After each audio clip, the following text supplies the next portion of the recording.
momento de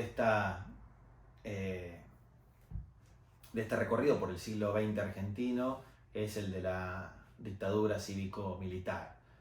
Una dictadura que asoló el país entre 1976 y 1983 y que, como todos y todas sabemos, dejó marcas muy profundas en nuestra identidad colectiva, en los modos en los que nos representamos como sociedad, en las formas en que tramitamos y nos vinculamos con nuestra historia reciente, y también en los vínculos que establecemos con el Estado y dentro de la sociedad.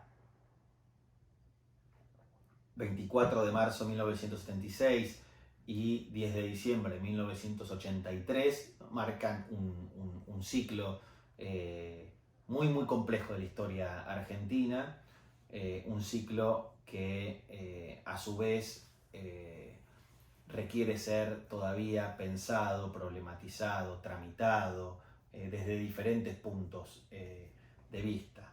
Y cuando digo diferentes puntos de vista me refiero a que esta experiencia traumática de la Argentina nos vuelve a poner frente a la idea de pensar la historia como un derecho más que como una disciplina, es decir, de la historia como un ejercicio que tiene que ser practicado por todos y por todas y no solamente por un puñado de profesionales que trabajan o que se dedican al trabajo o que nos dedicamos, quieren al trabajo de la reconstrucción histórica. Claramente la última dictadura cívico-militar nos pone frente a ese enorme desafío. Como todos y todas saben, durante o a partir de la reapertura democrática en la Argentina, fundamentalmente en las décadas del 80 y del 90, el Estado mantuvo una posición oscilante y contradictoria respecto a lo ocurrido. Hace muy pocos días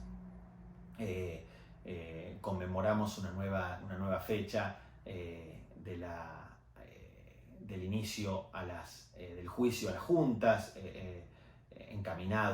conducido por el presidente Raúl Alfonsín, quien a su vez había creado la comisión, la CONADEP, ¿no? La Comisión Nacional para la Desaparición de Personas, que en torno a 1984 publicó el informe Nunca Más.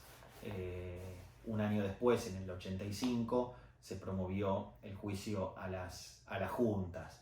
Es ese también un momento muy importante para, o mejor dicho, esta es una ocasión muy importante para reivindicar el trabajo que los organismos de derechos humanos en la Argentina han cumplido en mantener a nuestra sociedad la memoria latente, vigente, ¿no? El reclamo por memoria, por verdad y por justicia de un modo permanente, a tal punto que son un ejemplo a nivel mundial de la lucha pacífica por el ejercicio del derecho a la verdad, a la justicia, a la memoria. Decimos que entre los 80 y los 90 la relación del Estado con respecto de la justicia en relación a los crímenes cometidos durante la última dictadura cívico-militar por el propio Estado fue oscilante y fue contradictoria, precisamente porque bajo la presión de los sectores militares el Estado condonó a cientos de responsables por los delitos cometidos durante la dictadura a través de la sanción de las leyes de punto final y de obediencia debida. Eso es 86 y 87. Ambas durante el gobierno de Alfonsín, por eso lo de contradictorio y oscilante. Y también por medio de los decretos firmados en la presidencia de Carlos Menem, ¿no? que indulta a los militares ya condenados por crímenes de lesa humanidad en el juicio a las juntas. Estas medidas se tomaron, ¿no? o en nombre, mejor dicho, de una política de reconciliación, con la que, mejor dicho, se pretendió clausurar toda posibilidad de revisar las acciones del pasado, de ejercer justicia, etc. En 2004, el gobierno de Néstor Kirchner, el 24 de marzo de ese año, pide perdón en nombre del Estado, ¿no? En lo que para nosotros es una de las más potentes escenas fundantes de la pedagogía contemporánea argentina, descuelga el cuadro de Videla, de la ex ESMA, ¿no? Y impulsa un proceso de reapertura de los juicios a los militares que todavía y con diferentes niveles de efectividad se desarrolla hasta el día de hoy. Sin lugar a dudas esto no hubiera sido posible, como gesto de un gobierno fue absolutamente fundamental, pero no hubiera sido posible sin el sostenimiento a lo largo del tiempo de manera incansable y sin ceder un centímetro de los organismos, nuevamente vale la pena decirlo, los organismos de derechos humanos que habían desarrollado todo tipo de ejercicios de memoria, de scratches, de solicitudes, de peticiones, de reclamos, de marchas, en fin, y exigiendo justicia, ¿no? Entonces, para dar una caracterización muy poco más general de este periodo, yo quizás diría, bueno, que hay una serie de autores que ustedes pueden leer, que pueden profundizar. Hace relativamente poco Claxo sacó este libro de un gran intelectual argentino, Héctor Toto Schmuckler, que reúne un conjunto de trabajos vinculados con la relación entre memoria, política y ética. Lo tienen para descarga libre y gratuita, y también lo van a tener disponible en el Dropbox de la cátedra. Un libro muy importante para poder leer la relación que la Argentina estableció con el pasado, el lugar de la memoria, de las políticas de la memoria, insisto, de manera totalmente gratuita para la descarga y la lectura. Y este otro libro de otro gran intelectual argentino, León Rosichner, acerca de la derrota y de los vencidos, que publicó en su momento Biblioteca Nacional y que creo que también puede conseguirse, no sé si todavía, pero en descarga libre en algún momento se conseguía, ¿no? Bueno, trabajos muy importantes que han pensado este periodo. Nosotros vamos a trabajar con un libro que también ha producido la cátedra hace unos cuantos años ya, y particularmente con la lectura de un capítulo de Pablo Pinó, que es el profesor titular de la cátedra, en donde plantea quizás la tesis principal que tenemos para leer este periodo, que es la del principio, ¿no? El impacto de la dictadura representó el principio del fin de un modelo educativo argentino, ¿sí? y que a partir de ese momento instaló otra lógica, otra forma de pensar y de organizar educacionalmente el país, de la cual todavía hoy sufrimos sus efectos, o combatimos, mejor dicho, tratamos de transformar sus efectos. Quizás yendo un poco más adelante, podemos pensar las características o las intervenciones de la última dictadura cívico-militar en una serie de tópicos, ¿no? En el plano económico, por ejemplo, la última dictadura cívico-militar llevó adelante un proceso de desindustrialización profunda de la sociedad argentina, ¿sí? De la mano del discurso neoliberal. Ese proceso de desindustrialización, impulsado por la dictadura, tuvo como principal ejecutora un ministro de Economía, Martínez de Hoz, y llevó adelante, decía, una liberalización de la economía argentina y a una toma de la deuda que más adelante quizás podemos llegar a trabajar más en profundidad, ¿no? Lo cierto es que en el plano económico la dictadura hizo un estrago total de la economía argentina que se había forjado en las décadas previas, y también la dictadura lo que hizo, lo que propinó fue una alianza muy fuerte con la Iglesia Católica y un proceso, digamos, que desató un proceso de lo que ellos llamaban el reencauzamiento de una sociedad que había perdido su rumbo, ¿no? Esa idea de reencauzamiento también va a tener un correlato muy fuerte, muy marcado en el ámbito educativo. Vale decir también que la dictadura no no actuó de una manera en solitario, sino que forma parte de un conjunto de golpes de Estado que tuvieron lugar en América Latina. Este dato lo pasé por alto, pero es muy importante mencionarlo ahora, y es precisamente el que da cuenta de un plan organizado, concertado, ¿no? Y apoyado por las políticas imperialistas norteamericanas que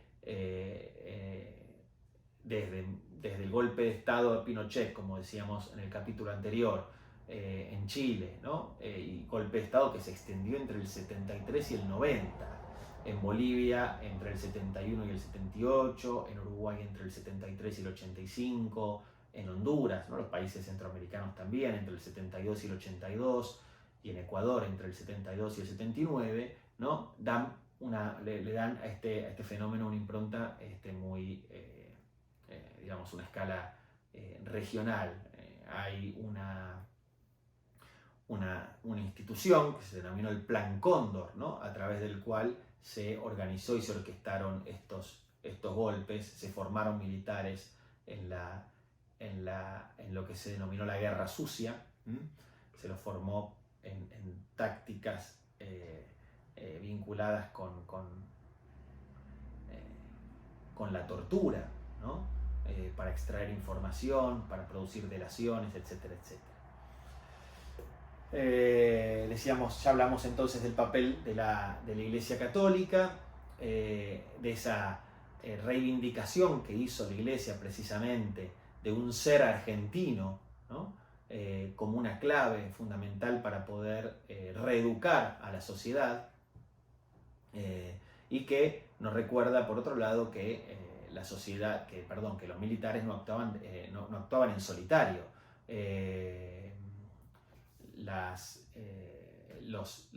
Mariano Grondona, por ejemplo, un periodista que no sé si habrán llegado a conocer, reivindicaba todo el tiempo la idea de que la Argentina se encontraba atravesando una guerra, y preguntaba a la audiencia qué quedará en la Argentina sin la espada y sin la cruz, y les lanzaba a los militares otro interrogante, les decía: ¿quién querrá quedar en la historia como aquel que la privó de una de ellas? ¿No? Como diciendo, la espada y la cruz van juntas, ¿no?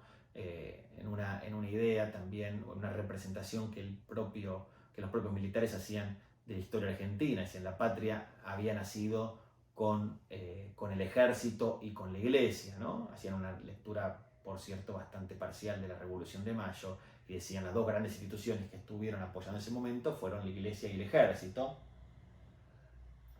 y por lo tanto, qué mayor muestra de argentinidad que unir en torno a una causa como esta a ambas instituciones. Quizás el punto más importante, y ustedes lo han leído, lo trabajaron, o está el texto de Pilar Calveiro para trabajarlo, es la implantación del terrorismo de Estado. La implantación del terrorismo de Estado es el que distingue a la última dictadura cívico-militar del resto de los golpes de Estado que tuvieron lugar en la Argentina. Y lo distingue precisamente porque es en este último caso, en el del 76, donde las Fuerzas Armadas, que se consideraban o se autorrepresentaban a sí mismas como los salvadores de la patria, distinguen en lo que ellos caracterizan como los elementos subversivos el enemigo a combatir. Y la forma de combatir ese enemigo es construyendo un modelo de sociedad concentracionaria, va a decir Pilar Calveiro, que va a regular, que va a atacar ese virus, que va a identificar, va a atacar, va a intentar separar ese virus, y lo va a hacer a través de los centros clandestinos de desaparición de personas. Hay numerosos, infinidad, diría, de documentos para poder analizar este discurso sobre el cual se apoyó la dictadura.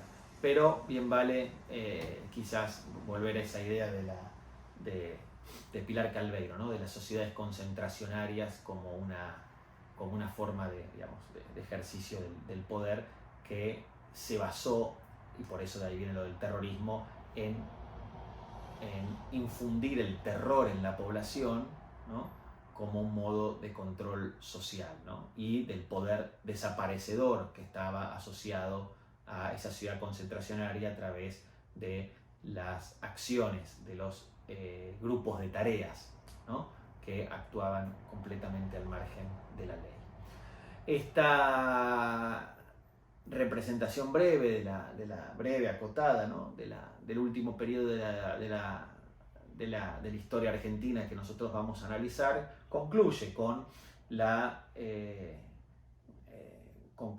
el proceso de transición hacia la democracia que encarna el gobierno de Alfonsín, y que va a tener toda una serie de notas y de pormenores que, en fin, que ya tendremos tiempo de analizar más adelante. Este periodo, el periodo más trágico, más oscuro de la historia argentina, sin lugar a dudas, no solo exige de nosotros y nosotras un trabajo de reconstrucción histórica, sino también un profundo y comprometido ejercicio de memoria para que nunca más vuelva a repetirse hechos como este.